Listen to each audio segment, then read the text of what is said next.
What's going on, guys? Hey, it is Anthony and welcome to the Rent Out Experiment.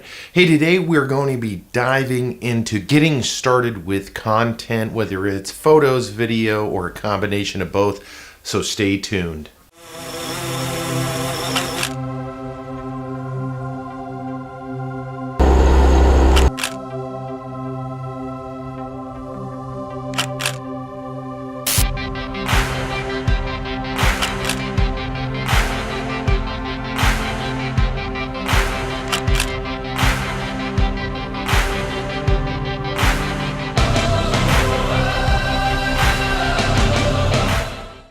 Alright guys, so thank you for tuning in. As I said, let's dive into the start, the launch of whether you want to get into photography for Instagram, Facebook, or you want to start shooting some videos. So the reason I'm bringing this video up is a few months ago, my sister actually was hitting some text over to me. We're going back and forth, and she asked some very basic questions, and it kind of dawned on me that it's like, hey, a lot of people think or have this belief that I can only get good photos with an expensive camera. Now, this isn't the most expensive camera, but this is my most expensive camera. This is my Canon 80D.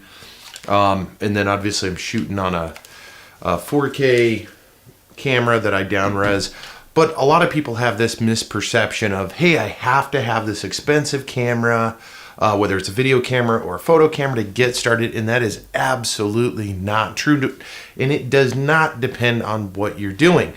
Obviously, if you're going to do video production or something of that nature, you're going to have to do a whole different route. This is for someone that is either starting, or maybe you already started and you want to up your game a little bit, and that's the reason I am talking about this today. Now, like I said, my sister got a hold of me and said, hey, what kind of camera do you use? What kind of lenses do you use? If you got to get this camera, do you have to do this? I want to take nice photos like you do. Here's the kind of the fact of the matter is it depends on what it is you're trying to do, right? So in her case, she wanted to take some photos of my niece or her daughter, just for photo quality. Now, you don't need a camera like this to take decent pictures. There's a lot of simple point and shoots that get the job done that you can go get done at a very, MPIC, Shutterfly, your local photo print place. It's gonna do the job for putting it up and framing it on the wall. Now, is it going to be picture perfect, and is it going to be something that you're gonna get blown up into a poster and send it all over the world? Probably not, but that's not the point of doing that. Now, let's go into it a little bit deeper. A lot of guys doing photos for Instagram, Facebook, maybe, you got a job that you get to travel a lot and you want to take better photos or take better videos. Now,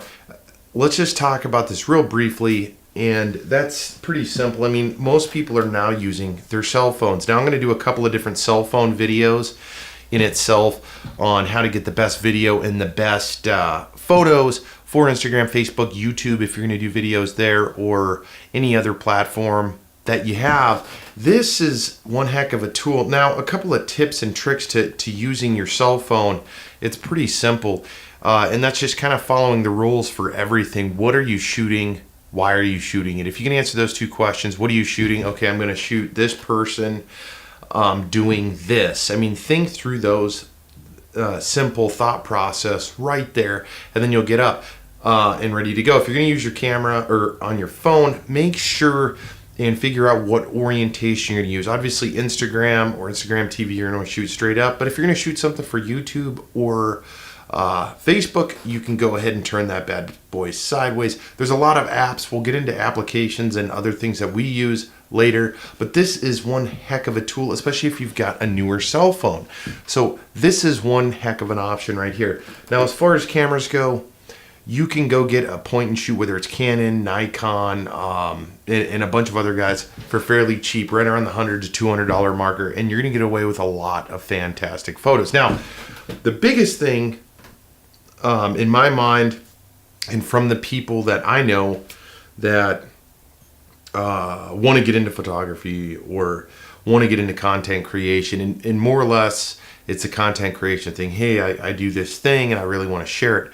The biggest thing that you can do, it doesn't matter what cell phone you have, it doesn't matter what camera you have, whether it's like the Canon 80D or like the Sony AX100 that we shoot with here, it is start shooting, start telling your stories, get out there, take some photographs.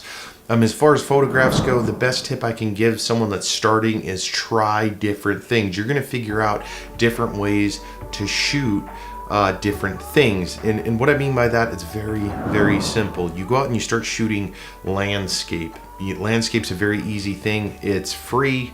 It's going to be no matter what terrain you live in, no matter what environment you live in, you're going to be able to go outside and do that. We live in Alaska, so shooting in the wintertime, it sucks, but I still go do it. Why? Because I want to work on crafting my abilities. And landscape's super simple because it's not moving, it's not going anywhere. Find a couple of locations, do some lows, do some highs, get the sun setting, the sun rising. Work with the light options. What are you trying to shoot? Get it in frame. Run through a bunch of different exercises and start shooting photos. And it goes the same for video. Failure to launch or failure to start. And this isn't just, I'm not just referring to someone that's going to be a YouTuber or going to be a Facebook. Maybe you just want to take pictures like my sister of your kid or of your friend or of your car. Well, get out there and start taking some photos. Don't be overcritical. Don't be afraid to take a bunch of photos. And definitely don't be afraid to share that and say, hey, what do you think? Now, there is a lot of editing software and a lot of other things that you guys can get and use to manipulate the photos, the video, to cater to what it is you're trying to do. We're going to go into some specifics in later videos.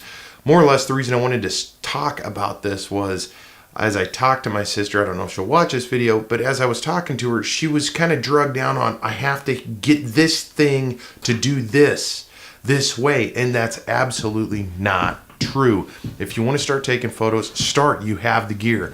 Most people have a smartphone today or some kind of point and shoot camera. And if you don't, save up a little bit of money. Go get a point and shoot. I'll put a couple of links down below to a Nikon and a Canon point and shoot. That can get you guys at least started. We are, again, on the Rinse Start Experiment. I'm going to go into detail on some applications, some different tripods, and some stuff to use exclusively with your cell phone. And I'll go into some stuff with cameras as well.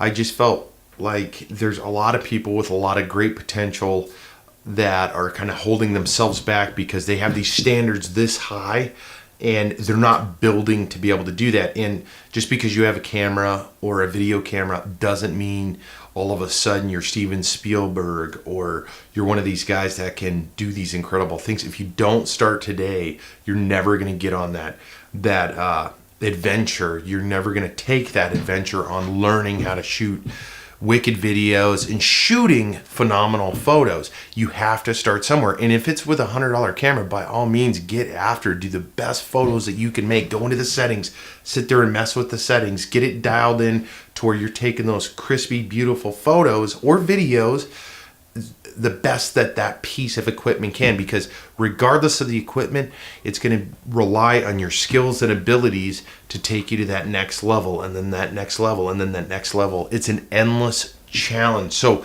hey, I challenge you guys, if you guys aren't out there doing any of that stuff, take your cell phone, go shoot, a 1-minute video, cut in 10-second photos or videos and compile it. So 6 10-second photos and videos to make one video. Okay, try that out. That's a really good exercise. And then the better you get, cut it down to 5 seconds, cut it down to 3. See what your threshold is on how fast you can get quality photos and videos mixed together to create one unique 1-minute story. If you guys do that and you're watching this, make sure you use the hashtag #WrenchedOutExperiment, and I will comment it. I will go on and comment on your guys' content on Instagram. So do that on Instagram, hashtag #WrenchedOutExperiment. I'll comment on what you guys are doing.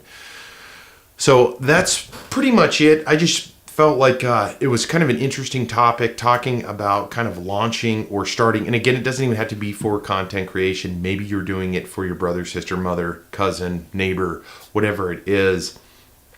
you're more than capable of just starting, and kids are another great one. I take a lot of photos of my son, and my older kids, and it's become kind of a fun side thing that I like doing. And most of the time I'm using my iPhone.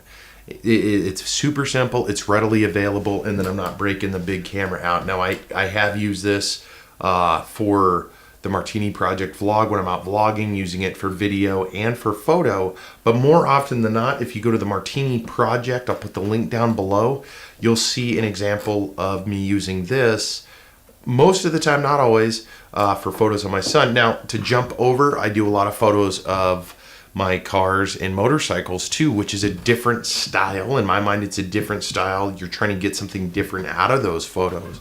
And that's at the Wrenched Out Garage, so you can check out that as well. Down below is the link for that. And of course, at the Wrenched Out Experiment on Facebook and Instagram, and of course here on YouTube, you guys can see some of the examples of different things that we've gotten ourselves into over the years, as this really is kind of an experiment on trying different things and learning photography and learning videography. It's been very, very interesting, very challenging, very creative, and we're going to continue going on this journey, and we're inviting you guys. So hit that subscribe button down below, because we're going to share and continue not only sharing but talking through some of these interesting points. Tell us what you guys think. What was your first camera? Drop a comment down below. What was how's the journey gone for you in that creative process? Maybe you're in marketing now. Maybe you've got a wicked collection of photos that you're exclusively printing.